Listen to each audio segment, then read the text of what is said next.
The explosion shattered the morning stillness, sending debris and dust cascading through the forward operating base. Analain Ramos felt the ground shake beneath her feet as she dropped the medical supplies she'd been organizing.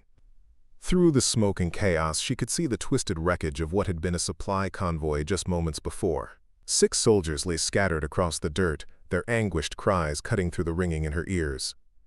"Medic! We need a medic!" The desperate shout came from Sergeant Martinez, blood streaming down his face as he tried to drag himself toward his fallen comrades. But the base medics were still minutes away, trapped behind a collapsed section of the perimeter wall.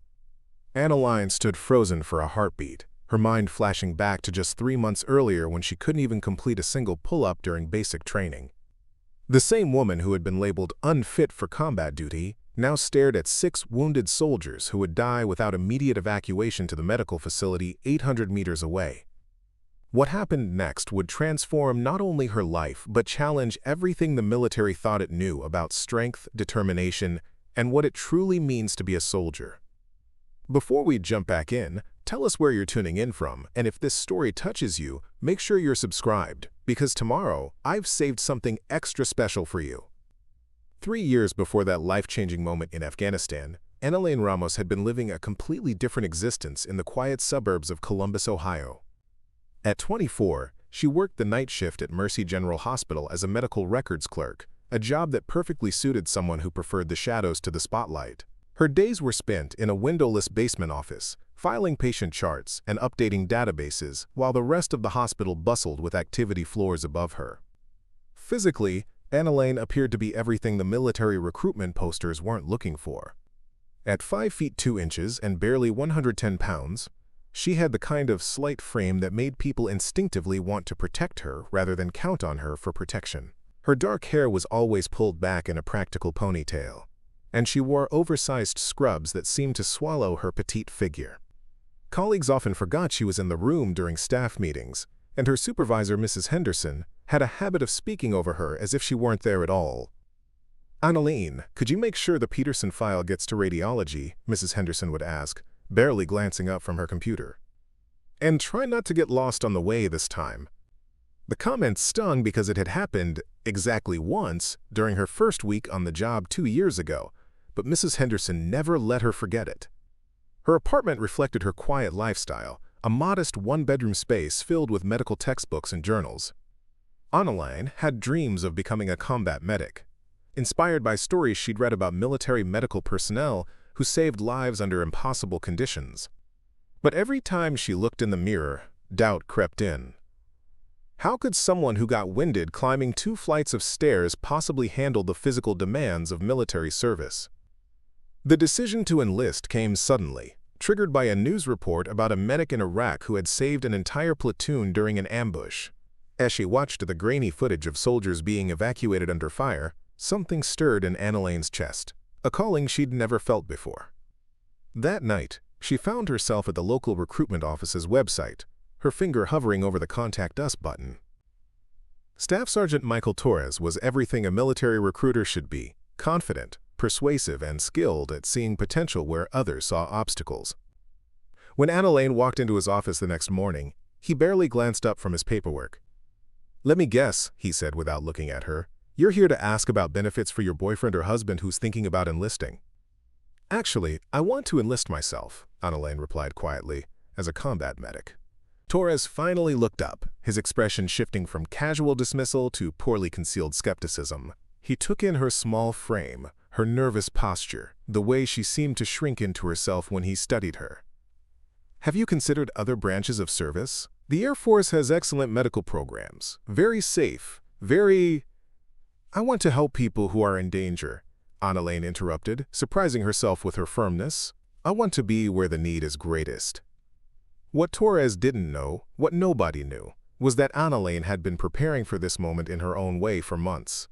Her apartment's 2nd bedroom had been converted into a makeshift study space, filled with military medical manuals, tactical medicine textbooks, and anatomy charts. She'd memorized emergency procedures, studied battlefield triage protocols, and could recite the symptoms of traumatic shock in her sleep. Intellectually, she was more prepared than most recruits. Physically, however, was another story entirely. The initial physical assessment at the military entrance processing station was a disaster that would haunt Analain for months to come. The facility in Cleveland was a stark, institutional building that smelled of disinfectant and nervous sweat. Analain arrived early, wearing the athletic clothes she'd purchased specifically for the occasion, the first real workout gear she'd owned since high school. The push-up test came first. The minimum requirement for women her age was 19 push-ups in 2 minutes. Analain managed 3, and they were what Sergeant Davis, the gruff fitness instructor, generously called modified push-ups that barely counted. Her arms shook with the effort, and by the 4th attempt, she collapsed face-first onto the mat while other recruits looked on with a mixture of pity and embarrassment. The sit-up test was marginally better. She completed 23 out of the required 53, her untrained abdominal muscles cramping so severely that she had to stop twice to catch her breath. The other female recruits, most of whom were former high school athletes, exchanged glances that said everything about what they thought of her prospects. But it was the 2-mile run that truly exposed the gap between Analain's determination and her physical capabilities. The minimum passing time was 19 minutes and 36 seconds. After the first quarter mile, she was already gasping for air, her face flushed red with exertion. By the half-mile mark, she was alternating between jogging and walking, drawing concerned looks from the supervising staff. Other recruits lapped her not once, but twice. She could hear their steady breathing as they passed, their conversations casual and relaxed, while she struggled with each step. One particularly athletic recruit, Jessica Palmer from Michigan, even offered encouragement as she passed for the second time. "You've got this, just keep moving forward," Jessica called out, but Analain could hear the doubt in her voice. When Analain finally crossed the finish line at 31 minutes and 47 seconds, nearly 13 minutes over the limit, the silence from the testing staff was deafening. Sergeant Davis approached her with a clipboard and an expression that mixed professional courtesy with genuine concern. "Miss Ramos," he said quietly, pulling her aside, "I have to ask, are you sure the military is the right path for you? There are many ways to serve your country that don't require." He gestured vaguely at the track behind them. "I want to be a medic," Analain replied, still breathing heavily. "I know I failed today, but I can improve. I will improve." Davis studied her for a long moment, perhaps seeing something in her eyes that her performance hadn't demonstrated. "The thing is, basic training doesn't wait for you to get in shape. It assumes you arrive ready. What you've shown me today, it's not just about passing minimum standards. It's about being able to carry a wounded soldier to safety while under fire. It's about having the physical strength to do your job when lives depend on it." The drive home to Columbus felt like the longest 3 hours of Analain's life. She'd failed spectacularly, publicly, and in a way that confirmed every doubt she'd ever had about herself. That night, she sat in her apartment surrounded by all those medical textbooks, feeling like a fraud. How could she have been so naive to think that wanting something badly enough would be sufficient? Her phone buzzed with a text from her mother. "How did it go today, Mija? Are you going to be a soldier?" Analain stared at the message for 20 minutes before typing back, still figuring things out. But even as she wrote those words, she was already opening her laptop and searching for personal trainers in Columbus. If the military thought she wasn't strong enough, she would prove them wrong. She had no idea that this decision would set in motion a chain of events that would ultimately save 6 lives in a dusty outpost halfway around the world. The next morning, Analain returned to her job at the hospital with a new sense of purpose. She might have failed her first test, but this was just the beginning of her story, not the end. Preparing and narrating this story took us a lot of time, so if you are enjoying it, subscribe to our channel, it means a lot to us. Now back to the story. Elite Fitness Columbus looked nothing like the glossy chain gyms Analain had seen in commercials. Located in a converted warehouse on the industrial side of town, it specialized in functional fitness and military preparation. The walls were lined with pull-up bars, rope climbs, and equipment she couldn't even identify. The smell of sweat and determination hung heavy in the air, and the sound of metal plates clanging against each other created a rhythm that was both intimidating and oddly motivating. Analain stood in the doorway for a full minute before forcing herself to walk to the front desk. The receptionist, a muscular woman in her 30s with calloused hands and knowing eyes, looked up from her computer. "First time?" she asked with a slight smile. "You look like you're about to run." "I'm looking for a trainer," Analain managed. "Someone who can help prepare me for military service." The woman's expression shifted to one of interest. "Military, huh? What branch?" "Army, combat medic." The words felt foreign in her mouth, especially in this environment where everyone seemed to radiate physical confidence. "You'll want Danny Rodriguez," the receptionist said, picking up her phone. "Danny, got someone here who needs the full military prep program." She paused, listening to the response. "Yeah, I know what you're thinking, but trust me on this one." Danny Rodriguez emerged from the back office looking like he'd stepped out of a recruitment poster. At 6 feet 2 inches, with the kind of build that suggested years of serious training, he had the confident bearing of someone who had earned his strength through hard work. What surprised Analain were his eyes, kind and patient, not the harsh judgment she'd expected.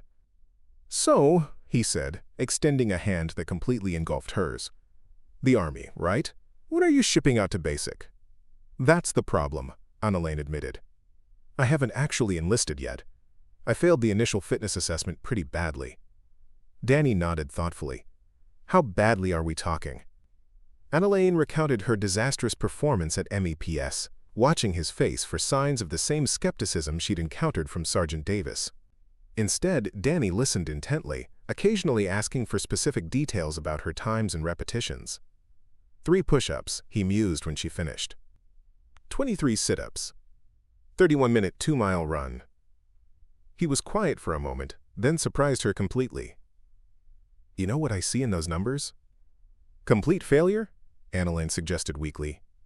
"I see someone who finished," Danny replied firmly. "Do you know how many people would have quit halfway through that run? You could have stopped at the mile mark, claimed an injury, walked away with your dignity intact. But you didn't. You crossed that finish line even though everyone was watching, even though it was embarrassing. That tells me more about your character than any fitness score ever could." For the first time since leaving MEPS, Analain felt a spark of hope. Danny's training philosophy was unlike anything she'd expected. Instead of immediately throwing her into grueling workouts, he spent their first session assessing not just her physical capabilities, but her movement patterns, flexibility, and most importantly, her mindset. "Fitness isn't just about strength," he explained as he watched her attempt a basic squat. "It's about teaching your body to move efficiently under stress. Military fitness is even more specific. It's about having the physical capacity to save lives when everything is falling apart around you." The initial workouts were humbling in their simplicity. While other gym members were deadlifting impressive weights or performing complex Olympic lifts, Analain struggled with bodyweight squats and modified push-ups against the wall. Danny had her practice basic movements over and over, correcting her form and gradually increasing the difficulty. "See this?" he said during the 3rd session, pointing to a slight improvement in her push-up form. 2 weeks ago, your elbows were flaring out, and you weren't engaging your core. Now look, proper alignment, controlled movement, that's real progress." But progress felt glacially slow to Analain. After a month of training, she could manage 8 real push-ups, still less than half of what she needed for military standards. Her 2-mile run time had dropped to 28 minutes, which was improvement, but still embarrassingly slow. The worst part was the knowing looks from other gym members who seemed to silently question why someone so obviously unfit was even attempting military preparation. The doubt was loudest during a particularly difficult session 6 weeks into her training. Danny had introduced bear crawls, an exercise that involved crawling on hands and feet across the gym floor. Other clients moved through them smoothly, their bodies strong and coordinated. Analain made it about 10 feet before collapsing, her shoulders and legs shaking with fatigue. "I can't do this," she gasped, sweat dripping onto the rubber floor. "Maybe everyone was right. Maybe I'm just not built for this." Danny knelt beside her, his voice gentle but firm. "Tell me why you want to be a combat medic." The question caught her off guard. "Because I want to help people." "Lots of ways to help people. Why specifically military medicine?" Analain was quiet for a long moment, then began to speak about the news report that had inspired her initial decision. But as she talked, other memories surfaced. Stories she'd read about medics in Vietnam, Iraq, Afghanistan. Stories of ordinary people who had found extraordinary strength when others needed them most. "There's something different about helping someone when bullets are flying," she said finally. "When you're the only thing standing between a wounded soldier and death. I know it sounds crazy, but I feel like that's where I'm supposed to be." Danny studied her face, then stood and extended his hand. "Then get up. We're not done yet." That became their routine. Every time Analain hit a wall, and there were many, Danny would remind her of her purpose. When she couldn't complete a set of pull-ups, she still couldn't do a single unassisted one, he'd have her visualize pulling a wounded soldier to safety. When her legs gave out during runs, he'd remind her that someday she might need to carry medical supplies across a battlefield. Slowly, almost imperceptibly, things began to change. Not just her physical capabilities, though those were improving. She could now do 15 push-ups and had gotten her run time down to 24 minutes, but something deeper. The gym stopped feeling like a place of judgment and started feeling like a laboratory where she was experimenting with the limits of her own determination. Other gym members began to notice her consistency. Maria Santos, a former Marine who was training for a powerlifting competition, started offering encouragement between her own sets. "I've been watching you," Maria said one afternoon as Analain finished a particularly grueling circuit. 3 months, never missed a session, always pushing through even when it's obviously hard. That's not something you can teach." The compliment meant more to Analain than Maria probably realized. For the first time, she was being recognized not for her limitations, but for her persistence. But the real test came during her 4th month of training. Danny announced that he was going to simulate the MEPS physical assessment to track her progress. Analain's stomach dropped. She'd improved, certainly, but was it enough? The push-up test revealed dramatic improvement, 16 repetitions, just 3 short of the military minimum. Her sit-ups had jumped to 38, still below the requirement but closing the gap. But it was the run that would determine whether all these months of work had been worthwhile. As she lined up at the starting line of the gym's outdoor track, Analain thought back to that devastating day at MEPS. She remembered the shame, the sideways glances, the certainty that she'd never be strong enough for military service. "Remember," Danny called out as he prepared to time her, "this isn't about proving anything to anyone else. This is about proving to yourself that you can do hard things." The first mile felt different than it ever had before. Her breathing was controlled, her pace steady, her legs strong beneath her. When Danny called out, "Halfway!" at the mile mark, she realized she wasn't even breathing hard. The second mile was where her months of training truly showed. Instead of the desperate struggle she'd experienced at MEPS, she found herself able to maintain her pace, even increasing it slightly in the final quarter mile. Other gym members had gathered to watch, offering encouragement as she approached the finish line.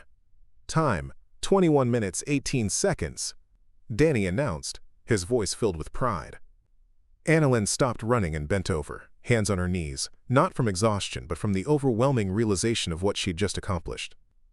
She was still nearly 2 minutes over the military standard, but she'd cut almost 11 minutes off her original time. More importantly, she'd proven something to herself that no fitness test could measure. She was capable of transformation. The quiet, physically weak medical records clerk who had walked into elite fitness 4 months ago was gone, replaced by someone who was beginning to understand what real strength looked like. That night, Analain sat in her apartment and did something she hadn't done since her initial failure at MEPS. She called the recruitment office. "Staff Sergeant Torres, this is Analain Ramos. I'd like to schedule another physical assessment." The path to military service was still ahead of her, but for the first time, she believed she might actually be strong enough to walk it. The military entrance processing station in Cleveland looked exactly the same as it had 6 months earlier, but Analain felt like a completely different person walking through its doors. Gone was the uncertain, physically unprepared woman who had collapsed during her first attempt. In her place stood someone with calloused hands, defined shoulders, and, most importantly, unshakable confidence in her ability to endure. Staff Sergeant Torres barely recognized her when she signed in at the reception desk. He did a double take, his eyes taking in her transformed physique and the way she carried herself with quiet assurance. "Ramos?" he said, checking his clipboard. "I have to admit, I'm surprised to see you back. Most people who struggle as much as you did the first time don't return." "I'm not most people," Analain replied simply, and something in her tone made Torres look at her with renewed interest. The fitness assessment began the same way as before, but the similarities ended there. When Sergeant Davis called for the push-up test, Analain dropped into position with fluid precision. Her form was textbook perfect, back straight, core engaged, elbows tracking properly as she descended and pressed back up. 1, 2, 3. Davis counted, his voice betraying surprise at the quality of her movements. The other recruits, a mix of high school athletes and college graduates, watched with growing amazement as she continued. 15, 16, 17. At 19 repetitions, she met the minimum standard. But Analain didn't stop. 21, 22, 23. When she finally reached failure at 26 push-ups, the testing area had gone completely quiet. "Outstanding," Davis murmured, making notes on his clipboard. "That's a 43-second improvement over minimum time requirements." The sit-up test followed the same pattern. Where 6 months ago she had struggled to complete 23 repetitions with poor form, she now knocked out 54 sit-ups with controlled, efficient movements. She exceeded the military standard by 1 repetition, but more impressively, she made it look effortless. But everyone knew the real test would be the 2-mile run. Word had spread through the other recruits about the small woman who had posted extraordinary improvements in the first 2 events. As they lined up at the starting line, Jessica Palmer, the same recruit who had lapped her twice during the first attempt, positioned herself nearby. "I remember you," Jessica said quietly. "You're the one who finished no matter what. That was impressive." "Today's going to be different," Analain replied, her eyes focused on the track ahead. When the starting signal sounded, Analain settled into a pace that felt both comfortable and purposeful. Her breathing was controlled, her stride efficient, and her mind clear. The months of training with Danny had taught her not just how to run faster, but how to run smarter. The first mile passed with Analain maintaining position in the middle of the pack. She wasn't trying to win, she was trying to prove that she belonged. As they approached the halfway point, her watch showed 9:15, putting her on pace for an 18:30 finish, well under the 19:36 standard. But it was during the second mile that Analain discovered something about herself that even months of training hadn't revealed. As other recruits began to fade, their pace slowing under the accumulated fatigue, she found herself getting stronger.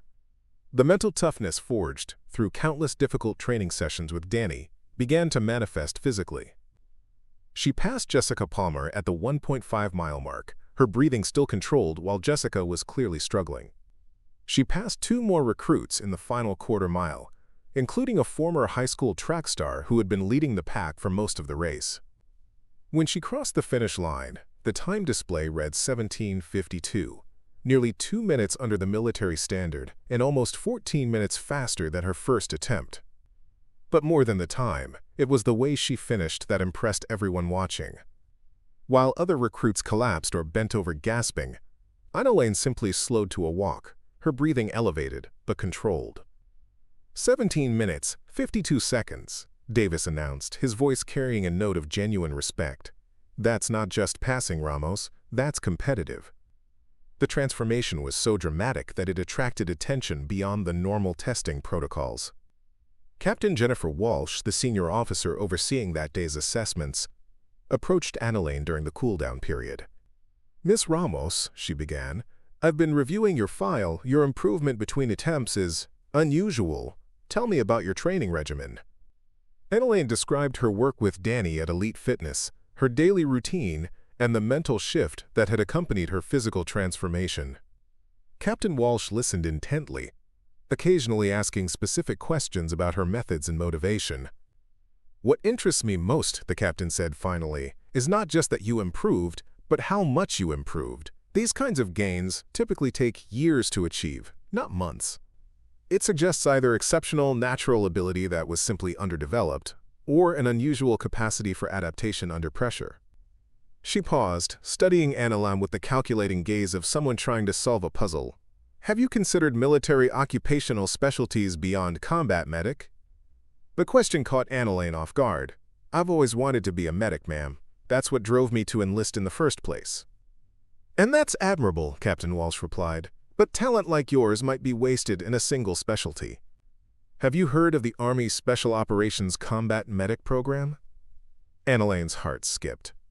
She had read about SOF medics, elite soldiers who combined advanced medical training with the physical and mental demands of special operations. They were the medics who parachuted behind enemy lines, who provided medical support for the most dangerous missions, who were expected to be both healers and warriors. "I'm not sure I'm qualified for special operations, ma'am," Analain said honestly. Captain Walsh smiled. 6 months ago, you weren't qualified to be a regular Army medic. Yet here you are, posting times that would be competitive in some military athletic competitions. I think you might be selling yourself short. She handed Analain a business card. Think about it. Your basic training assignment is already set, but after you complete that and your initial medical training, there might be other opportunities available. The Army needs medics who can perform under extreme conditions, who can push through physical barriers when lives are at stake. As Captain Walsh walked away, Analain stared at the card in her hand. The idea of special operations had never occurred to her. It seemed like something for elite athletes and career soldiers, not for former medical records clerks from Ohio. But standing there in the same facility where she had failed so spectacularly 6 months earlier, she realized that her conception of her own limitations might need updating. The woman who had just run a sub-18-minute 2-mile and performed 26 perfect push-ups was not the same person who had walked into elite fitness feeling hopeless and defeated. That evening, Analain called Danny to share the news of her successful assessment. "I knew you had it in you," he said, and she could hear the pride in his voice. "But I have to ask, how did it feel out there? Not just the physical part, but mentally." It was a perceptive question. Different, she admitted. Like I wasn't fighting my body anymore. Like we were working together toward the same goal. "That's what real fitness feels like," Danny explained. "It's not about forcing your body to do things it can't do. It's about discovering what it's actually capable of when you remove the mental barriers." But there was something else Analain hadn't mentioned to anyone, not to Danny, not to Captain Walsh, not even fully to herself. During the final half-mile of the run, when she had been passing other recruits and maintaining a pace that should have been beyond her capabilities, she had experienced something unusual. It wasn't just that her body felt strong, it was that she had felt somehow detached from the normal limitations of fatigue and discomfort. Her mind had entered a state of complete focus, where the only thing that mattered was forward movement. The sensation had been almost transcendent, like accessing a reserve of strength she hadn't known existed. That night, as she packed her belongings for the move to Fort Benning and basic training, Analain found herself thinking about Captain Walsh's words. The idea of special operations medic training seemed impossibly ambitious. But then again, 6 months ago, simply passing the basic fitness assessment had seemed impossible too. She picked up Captain Walsh's business card and studied it in the lamplight. Tomorrow she would begin basic training as a future combat medic. But, for the first time, she allowed herself to wonder if that might just be the beginning rather than the destination.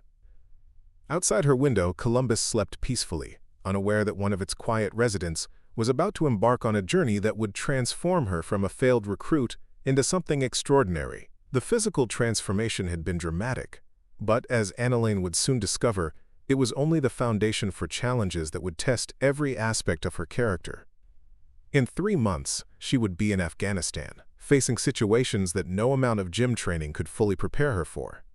But tonight, she was simply Analain Ramos, former medical records clerk, future soldier, carrying within her a strength that even she didn't fully understand yet. Fort Benning, Georgia in August felt like stepping into a furnace. The humidity hit Analain like a physical wall as she stepped off the bus with 43 other new recruits, their nervous chatter dying instantly as 3 drill sergeants emerged from the reception building. The lead sergeant, a compact woman with steel-gray eyes and the kind of presence that commanded immediate attention, surveyed the group with obvious displeasure. "Welcome to Sand Hill, future soldiers," Drill Sergeant Patricia Knox announced, her voice carrying across the formation with military precision. "For the next 10 weeks, your previous life doesn't exist. Your comfort doesn't matter. Your excuses won't be heard. The only thing that matters is whether you have what it takes to earn the title of United States Army soldier." Analain stood at attention with the others, sweat already beginning to form on her forehead despite the early morning hour. She had read about basic training, studied accounts from other soldiers, even watched documentaries. But nothing had prepared her for the immediate, overwhelming intensity of actually being there. The first week was designed to break down civilian habits and rebuild them in military fashion. Wake up at 0430, personal hygiene, uniform preparation, chow, then a relentless cycle of physical training, classroom instruction, field exercises, and equipment maintenance that lasted until lights out at 2100. For many recruits, it was a shock to their system that resulted in tears, arguments, and in some cases, requests to quit. But for Analain, something unexpected happened. The rigorous schedule, the physical demands, the constant pressure to perform, instead of overwhelming her, it seemed to unlock something that had been dormant during her civilian life. Where other recruits struggled with the 0500 formation runs, she found herself energized. While others complained about the demanding obstacle course, she approached each challenge with growing confidence. Her bunkmate, Rebecca Chen from Portland, watched with amazement as Analain adapted to military life with what seemed like natural ease. "How are you not dying?" Rebecca whispered during their brief evening personal time. "I feel like I've been hit by a truck every single day, and you're acting like this is some kind of vacation." Analain considered the question seriously. "I think it's because I know what it feels like to fail," she said finally. "This is hard, but it's not impossible, and nobody here is telling me I don't belong." It was true. Unlike her experience at the gym, where she'd started from a position of obvious weakness, basic training put everyone on equal footing. The drill sergeants were tough on everyone, demanding excellence from each recruit regardless of their background. In this environment, Analain's persistence and work ethic, qualities that had seemed unremarkable in civilian life, began to shine. The first major test came during the third week, with the Army Physical Fitness Test. This was different from the MEPS assessment. It was conducted under combat conditions, in full uniform, with the added pressure of knowing that failure could result in recycling to a new training cycle or even discharge. As the platoon formed up for the push-up portion, Analain noticed the competitive tension among her fellow recruits. Some were former college athletes who had coasted through the first weeks on natural ability. Others, like Marcus Williams from Detroit, had been struggling with the physical demands and were clearly nervous about the test. "Ramos," Drill Sergeant Knox called out, consulting her clipboard, "you're up first." The position felt familiar now. Hands properly placed, body in perfect alignment, core engaged.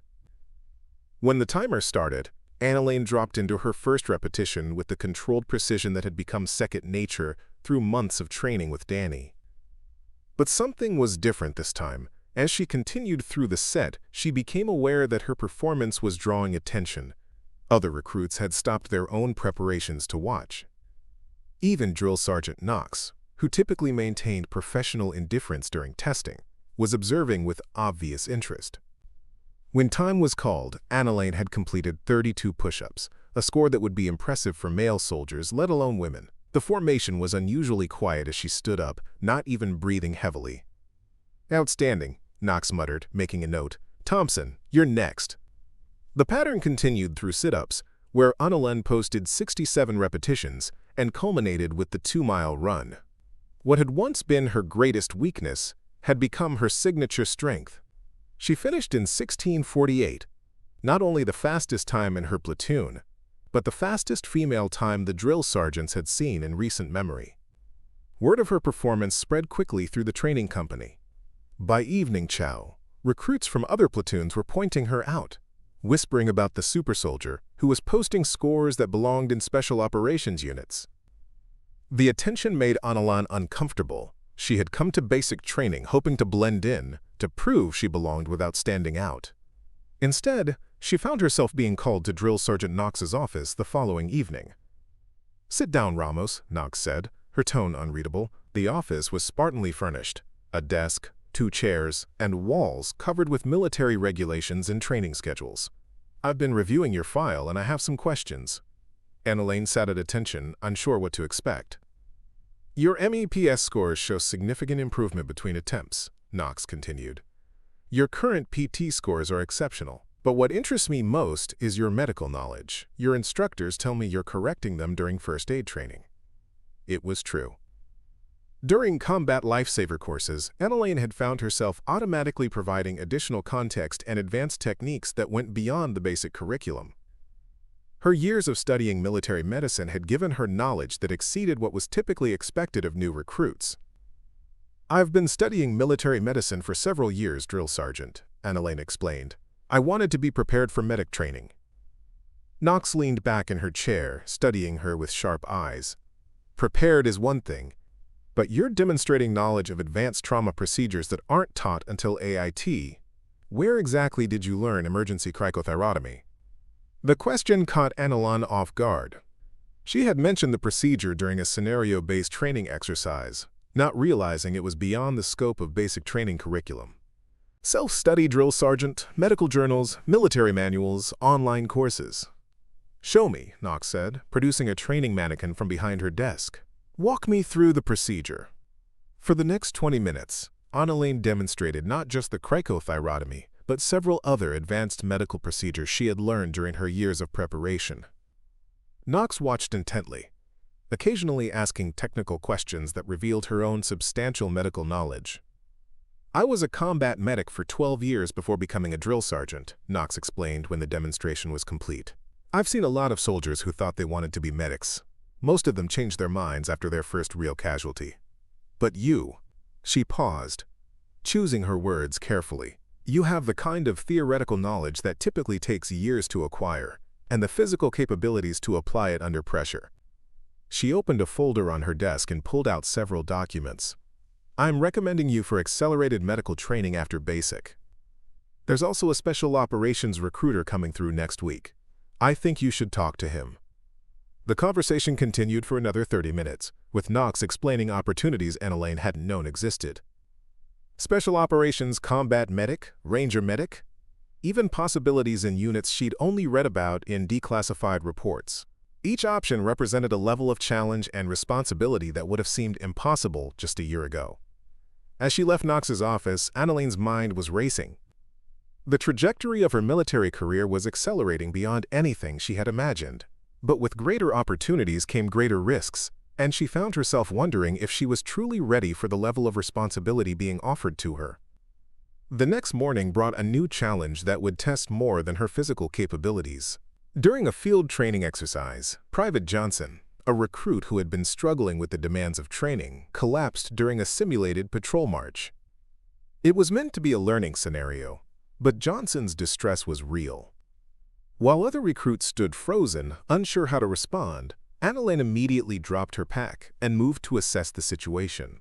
Johnson was unconscious, his breathing shallow and rapid, his skin pale and clammy, classic signs of heat exhaustion progressing toward heat stroke. Without waiting for permission from the observing instructors, she began implementing the treatment protocols she had studied for years. She positioned Johnson to improve circulation, began cooling procedures using water from her canteen, and started monitoring his vital signs while calling for the medical team. "Ramos," one of the instructors called out, "this is a training scenario. You're supposed to signal for help and wait." "This isn't training anymore, sir," she replied without looking up from Johnson. "He needs immediate treatment." Her quick thinking and decisive action likely saved Johnson from serious medical complications. When the base medical team arrived, they found a patient who had been properly treated and stabilized by someone with obviously advanced training. The incident solidified her reputation within the company, but it also marked a turning point in how the cadre viewed her potential. She wasn't just an exceptional recruit. She was someone who could be trusted to make life-or-death decisions under pressure. That evening, as she helped Johnson recover in the medical facility, he looked up at her with gratitude and confusion. "How did you know what to do?" he asked weakly. "The instructors said you saved my life." Analain considered the question. 6 months ago, she had been a medical records clerk who couldn't complete a single push-up. Now she was being recognized as someone with the potential for special operations and the knowledge to save lives in crisis situations. "I guess I've been preparing for this longer than I realized," she said finally. What she didn't say was that each day at Fort Benning was revealing capabilities she hadn't known she possessed. The combination of physical training, medical knowledge, and something deeper, an ability to remain calm and decisive when others panicked, was creating a soldier who exceeded even her own expectations.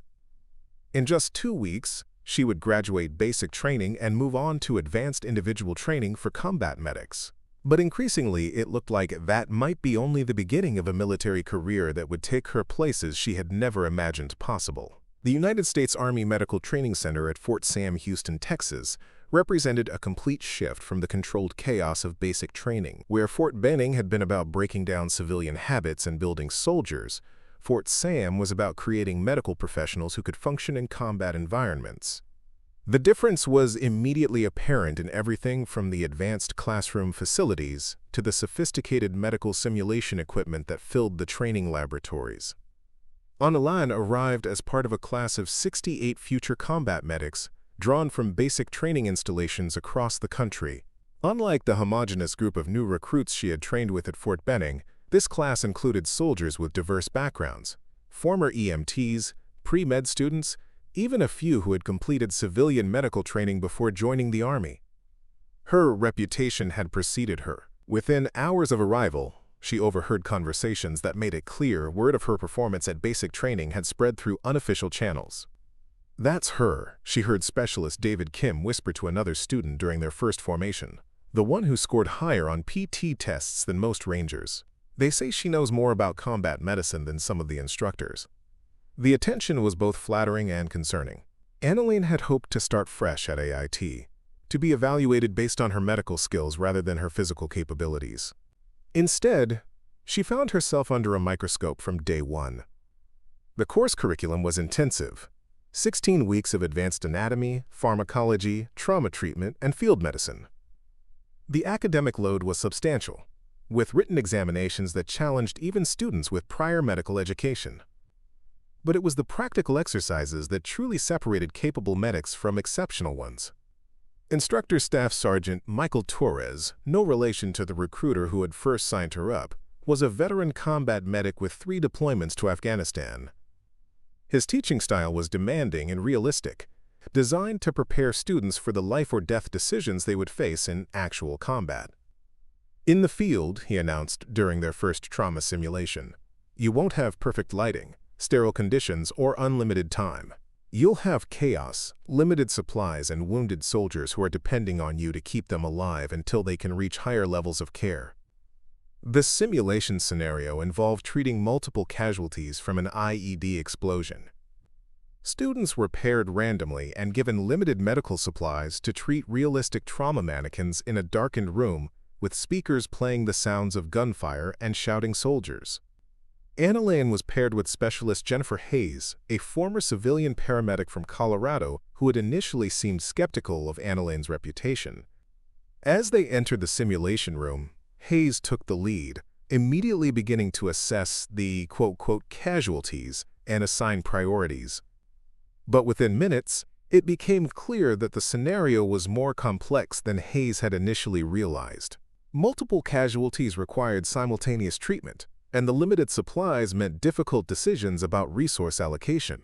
Hayes began to show signs of stress, her movements becoming rushed, and her decision-making less methodical. "We need to intubate this one first," Hayes said, focusing on a casualty with obvious airway compromise. "Actually," Analain said quietly, "look at the chest wound on casualty 3. That's a tension pneumothorax. If we don't decompress it immediately, he'll be dead before we finish the intubation."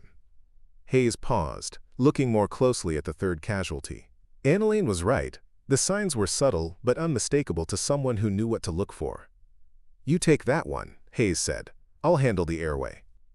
What followed was a display of medical skill that surprised even the observing instructors. Analain performed a needle decompression with textbook precision, then moved seamlessly to assist with the intubation before beginning treatment on a 3rd casualty with severe hemorrhaging. Her movements were efficient and confident, her prioritization flawless. When the simulation ended, Instructor Torres called both students aside. "Hayes, your performance was solid," he said. "You correctly identified the primary threats and responded appropriately.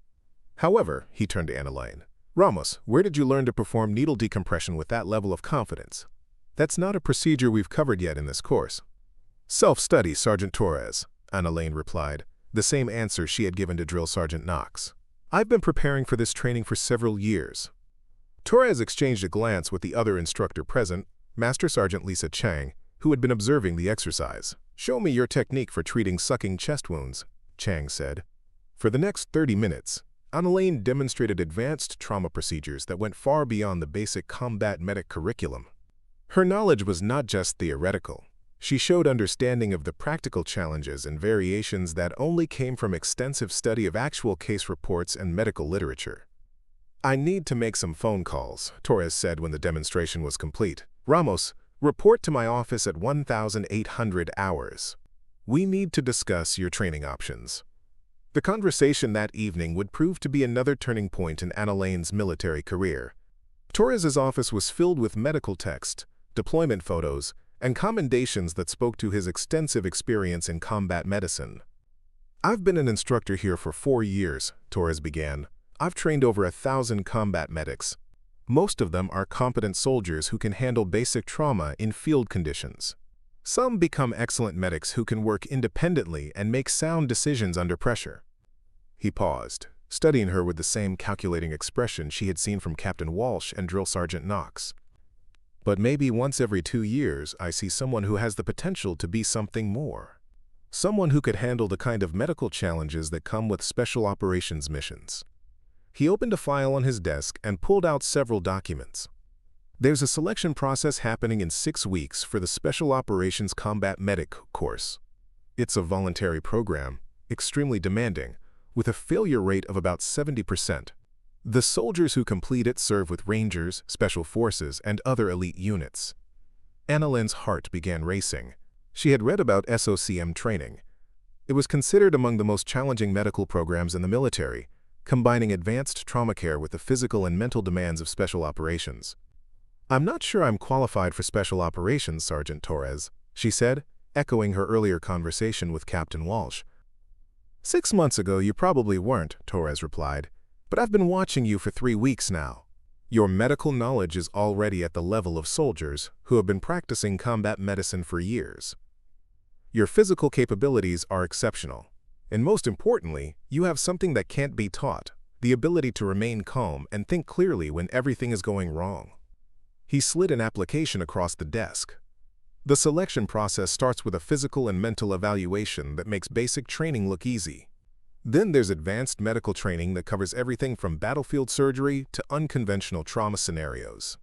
The soldiers who complete it are qualified to provide medical support for the most dangerous missions the Army conducts." That night, Analain sat in her barracks room staring at the application. Her roommate, Specialist Amanda Foster from North Carolina, watched her struggle with the decision. "You're crazy if you don't apply," Amanda said bluntly. "Half the class is intimidated by you already, and you're considering turning down a chance to train with the best medics in the Army." "What if I fail?" Analain asked. "What if I'm not as capable as everyone thinks I am?" Amanda was quiet for a moment. "Can I ask you something? When you were failing those fitness tests before you enlisted, did you think you'd be sitting here debating whether to try out for special operations?" The question put things in perspective. A year ago, Analain had been a medical records clerk who couldn't complete a single push-up. Now she was being recruited for elite military training based on her demonstrated capabilities. The next morning, she submitted her application for SOCM selection. The weeks leading up to selection were intense.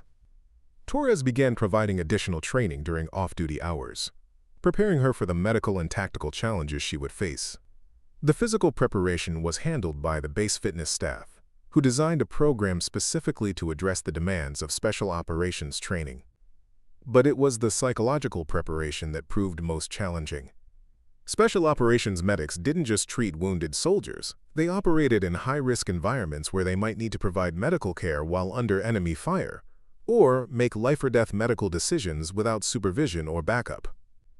The difference between a regular combat medic and a special operations medic, Torres explained during one of their evening training sessions, is not just medical knowledge or physical capability. It's the ability to function at an elite level when the stakes are highest and the margin for error is zero. 2 weeks before selection was scheduled to begin, Analain received unexpected news. Master Sergeant Chang approached her after a particularly challenging simulation exercise. "Ramos, I've been authorized to tell you that there's been some interest in your application from higher levels," Chang said. "Apparently, your file has been reviewed by some people who don't normally pay attention to AIT students. She didn't elaborate, but the implication was clear. Analain's combination of capabilities had attracted attention from units that typically recruited only the most exceptional soldiers. As she prepared for what would be the most challenging few weeks of her life, Analain reflected on the journey that had brought her to this point. The transformation from failed recruit to special operations candidate seemed almost impossible, yet each step had built logically on the previous one. In 72 hours, she would report for SOCM selection, joining a group of soldiers who represented the top tier of military medical personnel. The training would test every aspect of her capabilities, physical, mental, and emotional. What she didn't know was that the skills she was about to develop would soon be tested in circumstances that no training could fully prepare her for, in a place where 6 lives would depend entirely on her ability to carry them to safety. The Special Operations Combat Medic Selection Facility at Fort Bragg, North Carolina, looked like something designed to break human spirits. Nestled within the sprawling Special Operations compound, it featured obstacle courses that seemed engineered by sadists, medical simulation labs that could replicate any battlefield trauma, and an atmosphere of intensity that made basic training feel like summer camp. Analain stood with 37 other candidates in the pre-dawn darkness, their breath visible in the cold October air. These weren't ordinary soldiers. They were the cream of military medical personnel, drawn from elite units across all branches of service. Former Navy corpsmen who had served with Marines in combat, Army medics with multiple deployments, even a few Air Force pararescue specialists whose reputations preceded them.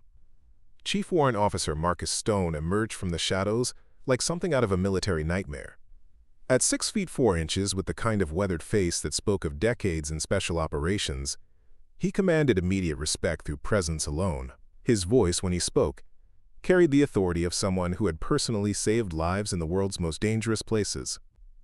"Welcome to what some of you will later remember as the worst 3 weeks of your military careers," Stone announced, his gaze sweeping across the formation. "SOCM selection has a 73% failure rate.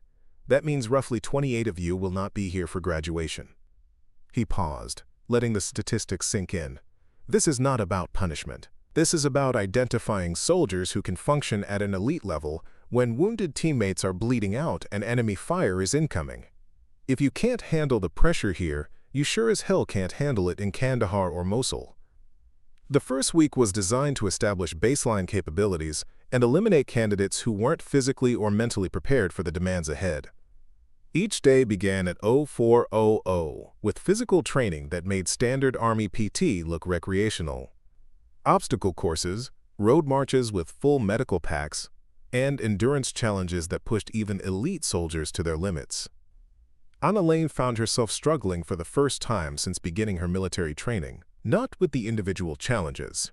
Her months of preparation had given her the physical capability to handle the demands, but with the psychological pressure of competing against soldiers who had been operating at elite levels for years. During the first week's medical competency evaluations, she was paired with Sergeant First Class Antonio Rivera, a veteran medic with 3 combat deployments and a reputation for excellence that was well known throughout the special operations community. "So you're the prodigy everyone's been talking about," Rivera said as they prepared for a complex trauma scenario. "The one who went from failure to selection candidate in less than a year." His tone wasn't hostile, but it carried a skepticism that Analain had begun to encounter more frequently. In the insular world of special operations, reputation mattered, and hers was built on potential rather than proven performance in combat. The scenario they faced would test every aspect of their medical training, multiple casualties with complex, interrelated injuries that required not just individual treatment, but coordinated care management and resource prioritization.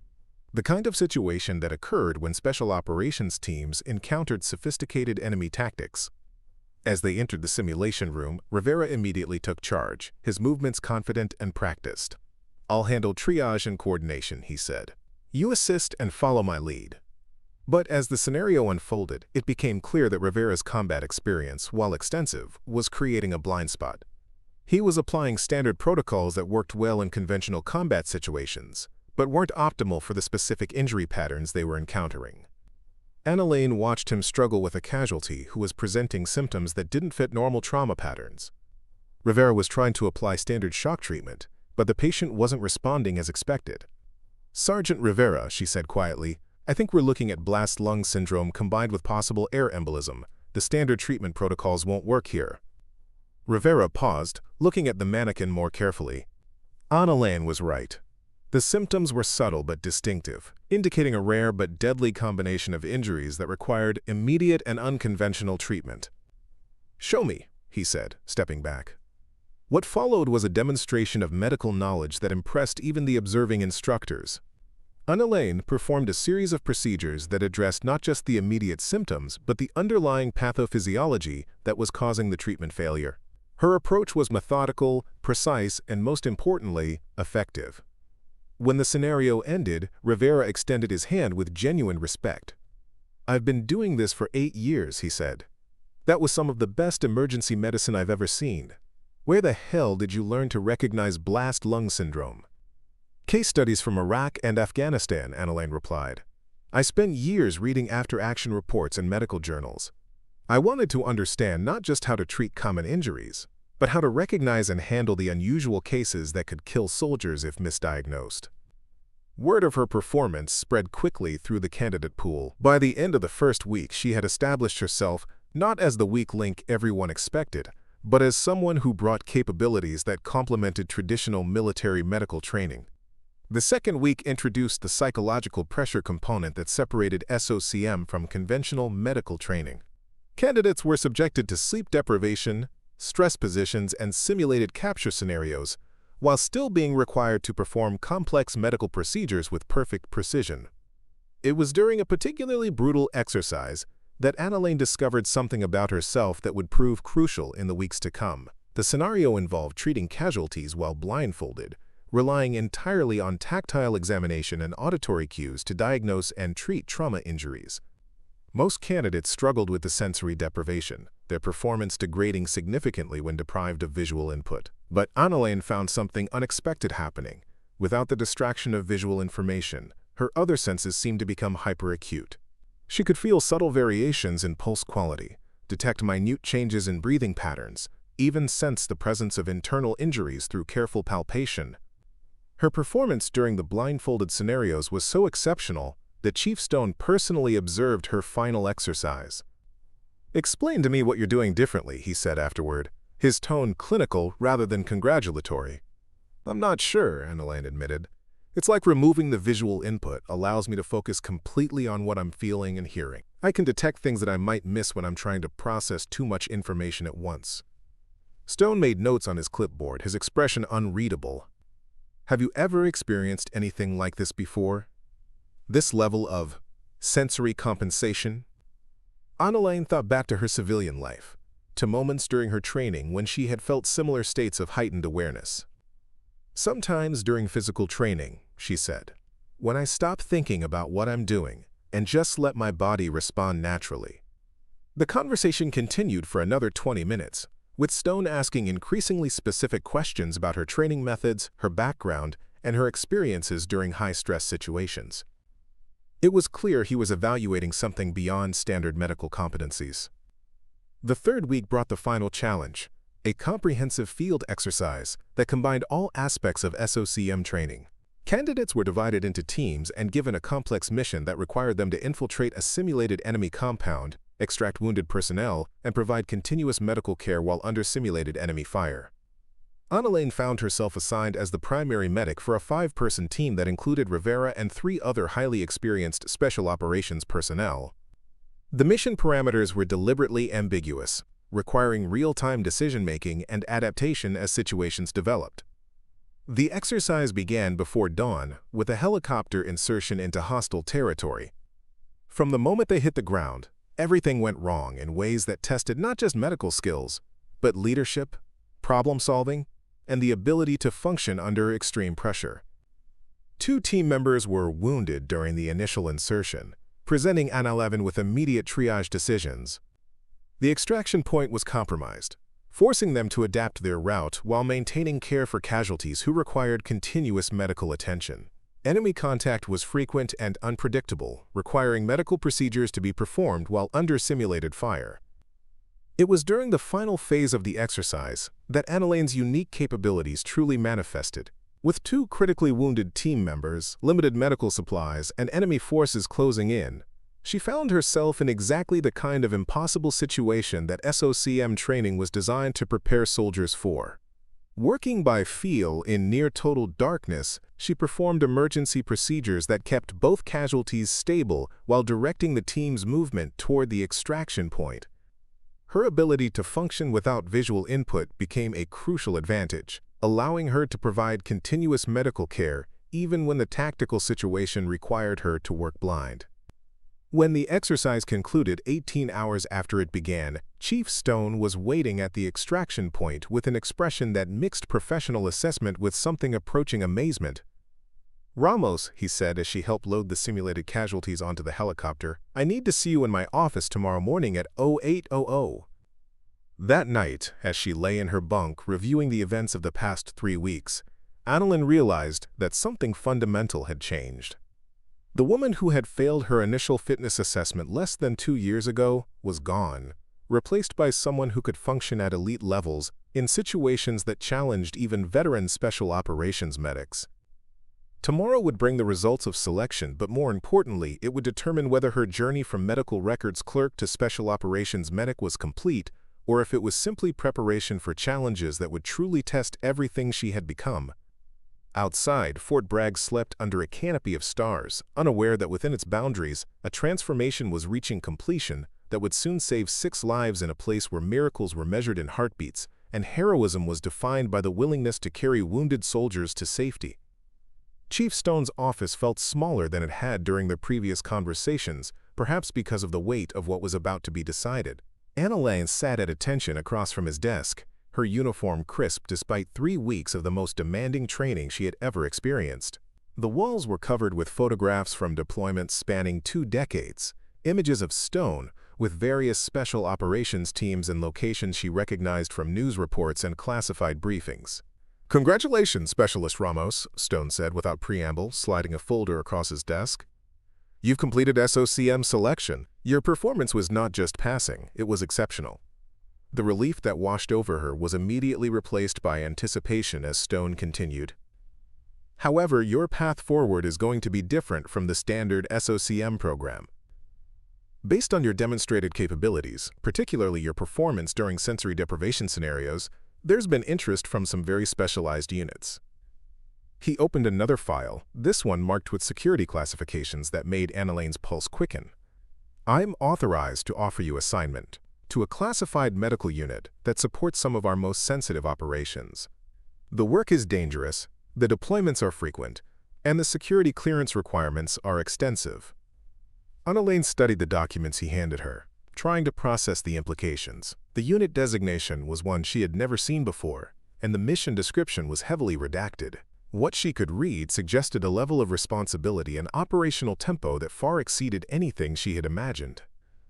"There's also a more conventional option," Stone continued. "Assignment to a Ranger battalion as a special operations medic.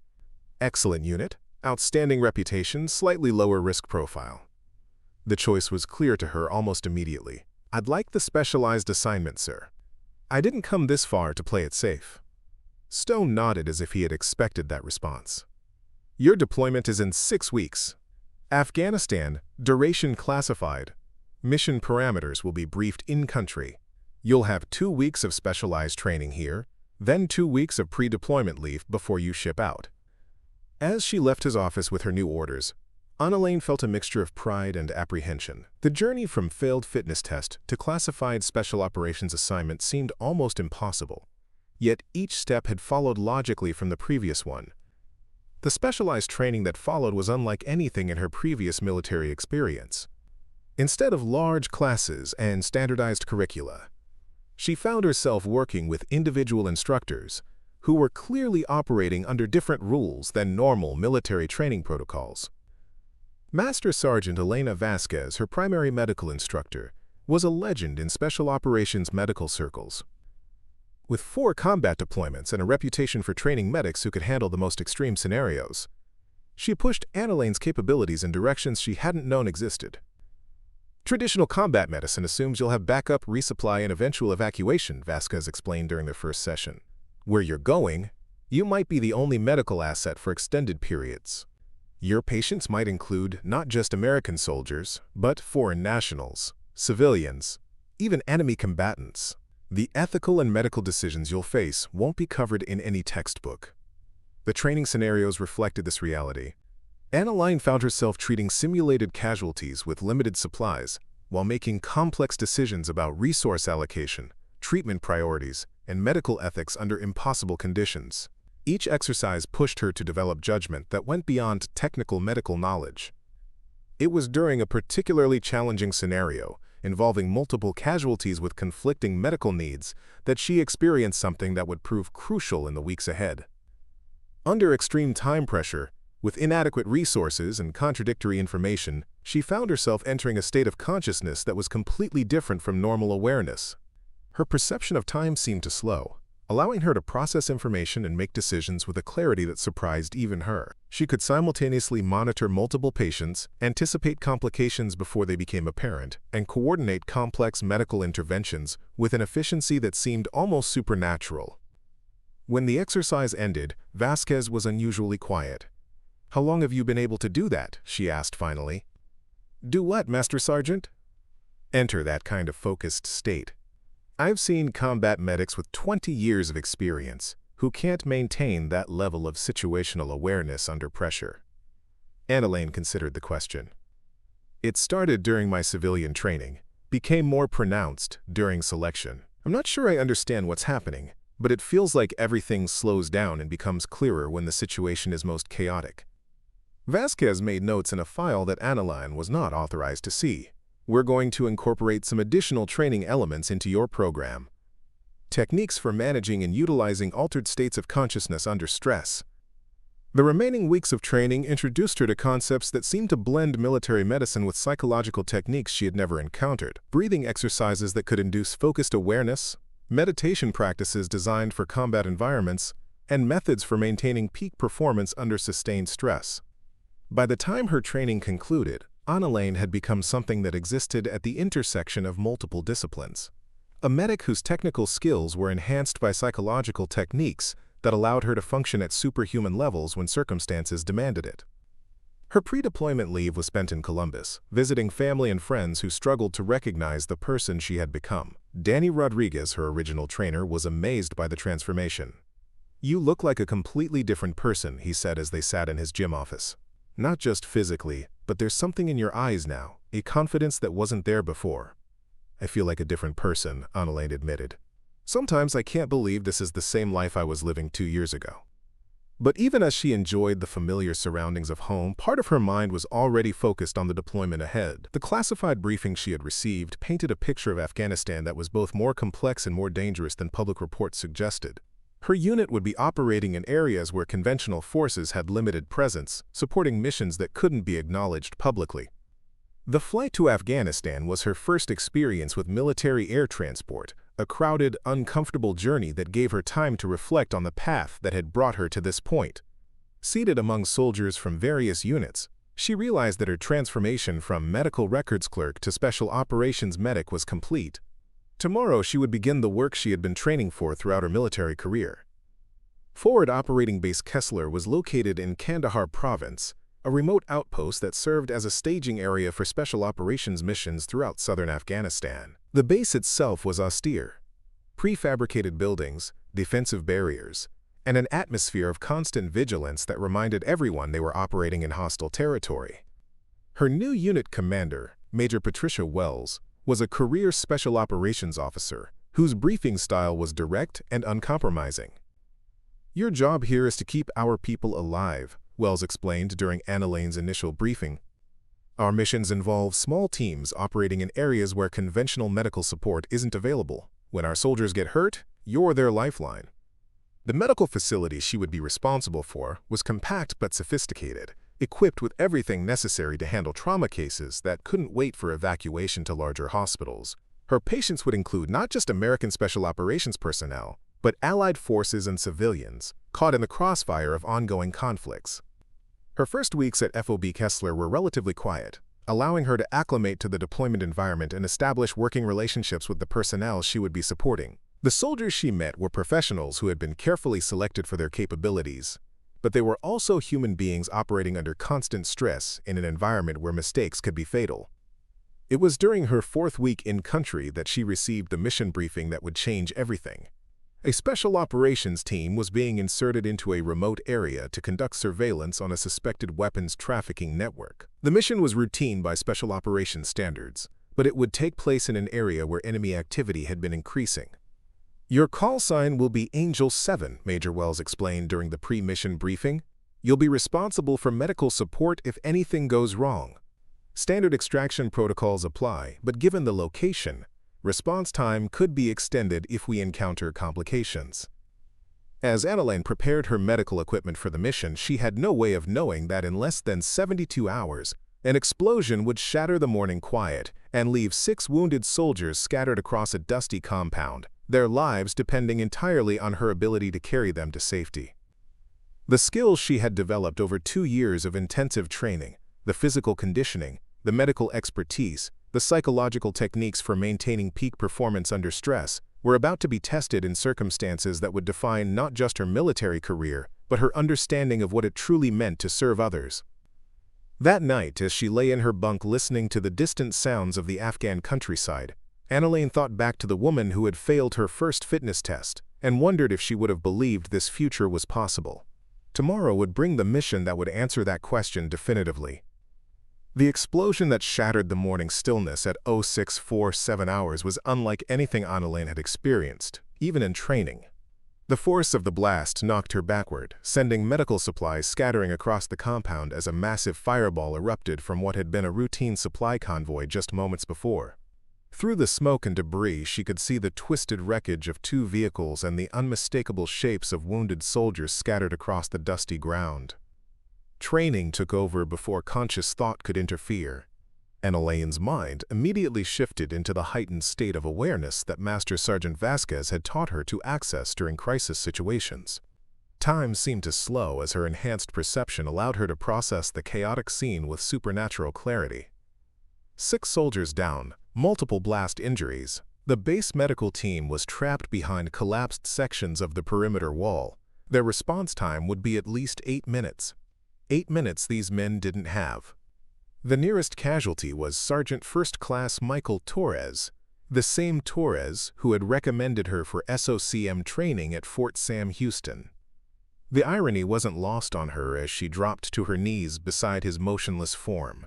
A massive piece of vehicle debris had crushed his left leg, and blood was pooling beneath him at an alarming rate. "Tourniquet," she whispered to herself, her hands already moving to apply the life-saving device. But even as she worked on Torres, her enhanced awareness was cataloging the other casualties scattered across the compound. Specialist David Kim lay 30 meters away, conscious but clearly in shock, his right arm hanging at an impossible angle. Staff Sergeant Maria Santos was closer, maybe 20 meters, but her injuries appeared to be internal. No obvious bleeding, but her positioning suggested spinal trauma. The other 3 soldiers were even further out, their conditions unknown but clearly requiring immediate attention. The tactical situation was deteriorating rapidly. Enemy fighters, drawn by the explosion, were beginning to probe the base perimeter. Small arms fire was increasing in intensity, and intelligence reports suggested a coordinated attack was developing. The wounded soldiers were scattered across an area that would soon become a killing field. "Angel 7, this is base command," her radio crackled. The voice belonged to Major Wells, tense but controlled. "Medical assets are delayed due to structural damage.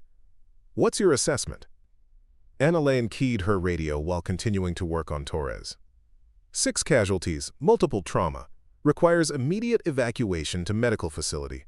I need 8 minutes clear of enemy contact to stabilize for transport." Negative. Angel 7. Intelligence indicates major assault imminent. You have maybe 4 minutes before this position becomes untenable. 4 minutes. 6 soldiers. 800 meters to the medical facility through increasingly hostile territory. The mathematics were impossible, but Analain's training had prepared her for impossible situations. She finished stabilizing Torres's leg wound and made a decision that would have seemed insane to anyone who hadn't spent 2 years discovering the true limits of human capability. She was going to carry all 6 soldiers to safety herself. The first lift was Torres. At 180 pounds of dead weight plus equipment, he represented a load that would challenge most soldiers under ideal conditions. But as Analain hoisted him into a fireman's carry position, she felt the familiar shift in consciousness that had become her signature capability. Her perception of the physical burden changed completely. Instead of fighting against the weight, she found a way to work with it, using momentum and leverage to move with efficiency that seemed to defy physics.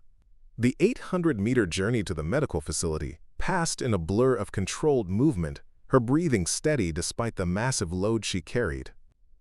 "Jesus Christ," one of the medical technicians said as she arrived with Torres.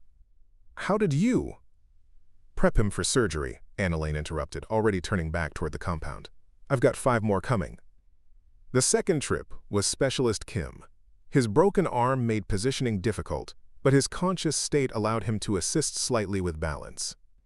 The enemy fire was intensifying, forcing Analain to take a more circuitous route that added distance, but provided cover. Still, her enhanced state allowed her to move with the same supernatural efficiency. The third casualty was Staff Sergeant Santos, and this lift revealed the true extent of Analain's transformation. Santos was not only heavier than the previous casualties, but her suspected spinal injuries required extreme care and handling.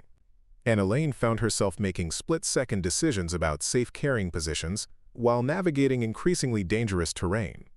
It was during this third trip that she encountered direct enemy contact. 2 insurgents had infiltrated the base perimeter and were moving toward the wounded soldiers still scattered in the compound. Without hesitation, Analain set Santos down in a protected position and engaged the threat. The combat skills she had never formally trained for seemed to emerge naturally from her enhanced state of awareness. Her movements were precise and efficient, neutralizing both threats with a controlled aggression that surprised even her. Within 60 seconds, she had Santos back in carry position and was moving toward the medical facility. By the 4th trip, word of what she was doing had spread throughout the base. Personnel who weren't directly engaged in combat defense had gathered at the medical facility to witness something that was already being described as impossible. A 110-pound medic was single-handedly evacuating wounded soldiers through hostile territory, making trips that should have been beyond human capability. The 4th casualty, Private Johnson, the same soldier she had saved from heat stroke during basic training, was semi-conscious and bleeding from multiple lacerations. His recognition of her as she lifted him into carry position provided a moment of human connection that cut through the mechanical efficiency of her rescue operations. "Analain," he whispered weakly, "is that you?" "Stay with me, Johnson," she replied, her voice steadied despite the physical demands she was placing on herself. "We're going to get you fixed up." The 5th casualty presented the greatest challenge yet. Corporal Rebecca Martinez was unconscious with what appeared to be severe head trauma, requiring not only careful handling but continuous monitoring of vital signs during transport.